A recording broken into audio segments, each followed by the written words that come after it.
Terima kasih Anda masih bersama kami dalam berita Sulawesi Tengah. Bagi Anda yang baru bergabung, kembali kami sajikan 3 berita utama hari ini.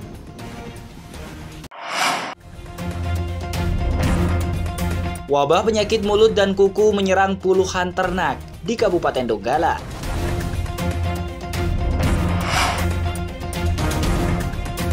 Ratusan warga desa Sanginora mendapatkan pelayanan kesehatan gratis.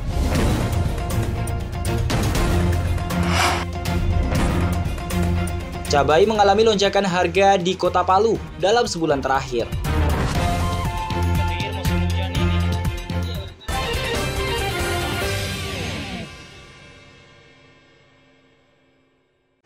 Sejumlah kebutuhan pokok di Kota Palu terus mengalami kenaikan harga di akhir Januari 2025.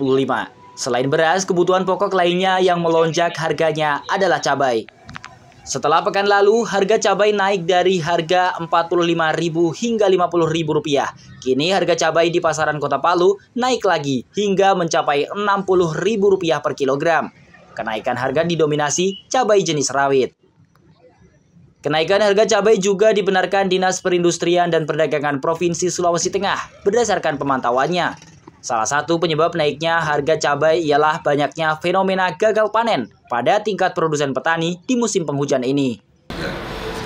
Selain beras juga ada beberapa kebutuhan pangan segar, itu juga akhir-akhir ini mengalami kenaikan. Khususnya ini memang cabai, Pak. Cabai ini mengalami kenaikan, cabai rawit, cabai merah, keriting itu mengalami kenaikan. Kecuali cabai hijau, cabai besar hijau itu malah ada tren penurunan. Penyebab lain naiknya harga cabai tersebut berkurangnya suplai dari petani dan distributor sementara permintaan konsumen meningkat. Naiknya harga cabai ini juga dirasakan Alma. Para pedagang cabai di pasar tradisional Impres Manonda Kota Palu menyebutkan jika kenaikan harga cabai sudah berlangsung sejak sebulan terakhir ini. Ada 1 minggu 2 minggu, 1 bulan. Stoknya dari mana ya? Stok ngambilnya kita dari Palu dulu.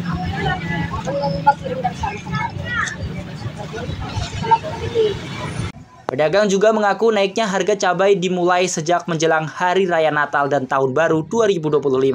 Harga cabai kemudian terus melonjak hingga memasuki akhir Januari. Masyarakat berharap harga cabai bisa stabil menjelang Ramadan dan Hari Raya Idul Fitri. Syahrul Cahya melaporkan dari Palu.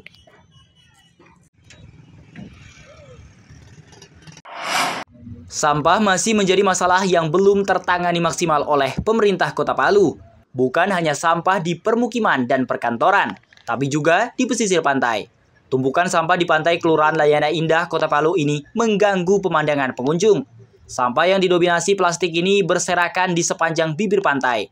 Keberadaan sampah ini selain tak enak dipandang, juga mengancam ekosistem laut serta kesehatan masyarakat yang bermukim di pesisir pantai. Sampah tersebut terbawa arus banjir atau sungai yang meluap. Biasanya sampah itu tiba-tiba muncul setiap terjadi hujan dengan intensitas tinggi.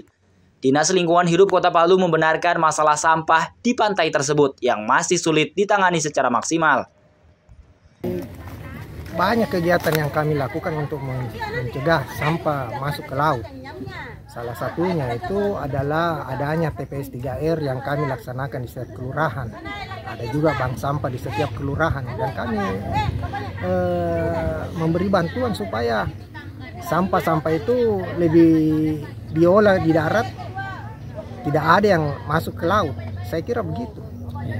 Kami sering melaksanakan kegiatan pembersihan pantai hampir setiap bulan. Kami adakan pembersihan pantai. Tapi ini memang karena ini hujan, kita lihat sampah-sampahnya banyak sekali. Seperti yang dikatakan tadi dari Ketua Trust Rangers, itu memang sulit kalau hujan karena dibawa lari. Nah itu. Untuk meminimalisir sampah masuk ke laut, pemerintah Kota Palu berusaha memasifkan pengoperasian TPS 3R yang ada di tiap kelurahan. Selain itu, melakukan bersih-bersih pantai setiap minggunya. Sampah-sampah tersebut diduga bersumber dari sampah rumah tangga yang terbawa air dari selokan menuju sungai hingga ke laut. Sampah plastik menjadi jenis sampah yang harus ditangani dengan baik. Berdasarkan data komposisi sampah Dinas Lingkungan Hidup Kota Palu, per 2024, sampah plastik di Kota Palu mencapai 10,4%. Sampah plastik menjadi ketiga tertinggi setelah sampah sisa makanan dan sampah kertas dan karton. Syahrul Cahya melaporkan dari Palu. Kabupaten Tojo Una-Una merupakan salah satu daerah yang rentan terpapar paham radikal dan terorisme.